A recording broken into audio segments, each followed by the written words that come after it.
அஸ்ஸலாமு அலைக்கும். Welcome to நிசா சமையல் விலாக். இந்த வீடியோவில் சமையலை மேம்படுத்துவதற்கான டிப்ஸு 5 சொல்ல போகிறேன். இந்த டிப்ஸு ஒவ்வொன்றும் ரொம்ப முக்கியமானது. அதனால் இந்த வீடியோவை ஸ்கிப் பண்ணாமல் பாருங்கள். முதல் நாள் குழம்பு இல்லை குழம்பு மீதம் உள்ளது கொஞ்சமாக உள்ள நேரங்களில் கேஸ் ஸ்டவ்வில் வச்சு சூடு பண்ணும்போது அந்த பாத்திரம் அடி பிடிக்கும். அது சூடு பண்ணவும் கஷ்டமாக இருக்கும். அதுக்கு இந்த டிப்ஸை ஃபாலோ பண்ணுங்க. ஒரு பாத்திரத்தில் கொஞ்சமாக தண்ணீர் வச்சு அது உள்ள இதே மாதிரி அந்த குழம்பு பாத்திரத்தை வச்சு சூடுபடுத்தினா சீக்கிரமாக நமக்கு க்ளீன் பண்ணி ஈஸியாக இருக்கும். அதே சமயம் குழம்பும் நல்லா கொதிச்சிடும். டிப்ஸ் நம்பர் 2, மேகி சமைக்கும்போது மேகி வெறும் மைதா மாவு தான். அதனால் வெஜிடபிள்ஸ் சேர்த்துக்கிடுங்க.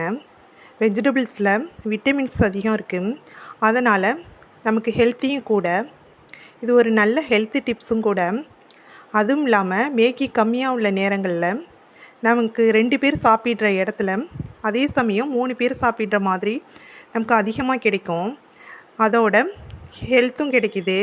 இந்த டிப்ஸை ஃபாலோ பண்ணுங்கள். டிப்ஸ் நம்பர் 3, எலுமிச்சம்பழம் எல்லார் வீட்லேயும் வாங்குவோம். இது ஃப்ரிட்ஜில் வைப்போம். ஃப்ரிட்ஜில் வச்சு 1 வாரம் 10 நாளுங்க அது அழுகும் ஒன்று, இல்லாட்டி இதே போல் காஞ்சி போயிடும்.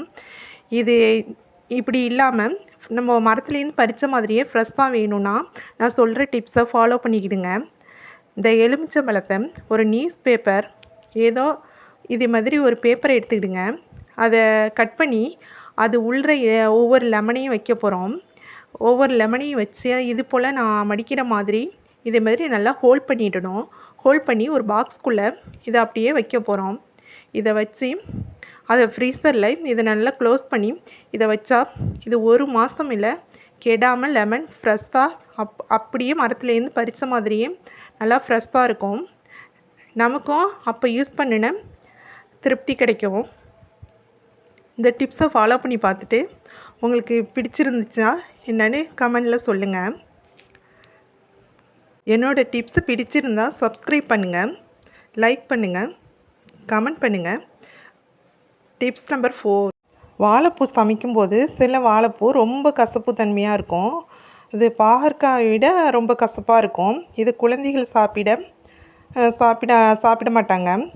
இதை அவாய்ட் பண்ண குழந்தைகளும் சாப்பிட்றதுக்கு அதில் கொஞ்சம் முருங்கைக்கீரையை வச்சு இதே மாதிரி சமைச்சு பாருங்கள்.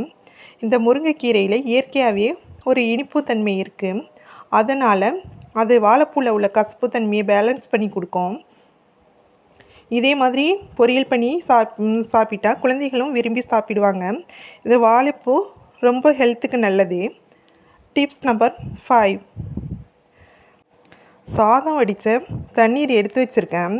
இதில் ரொம்ப விடாப்பிடியான எண்ணெய் அழுக்கு கசடு உள்ள இந்த செராமிக் இந்த சின்ன பாட்டில் நான் ஆயில் ஊற்றி வச்சுருந்தேன். இது ரொம்ப எண்ணெய் பிஸ்கா போயிடுச்சு. இதை நான் எப்படியுமே க்ளீன் பண்ணி பார்த்தேன், அது முடியவே இல்லை.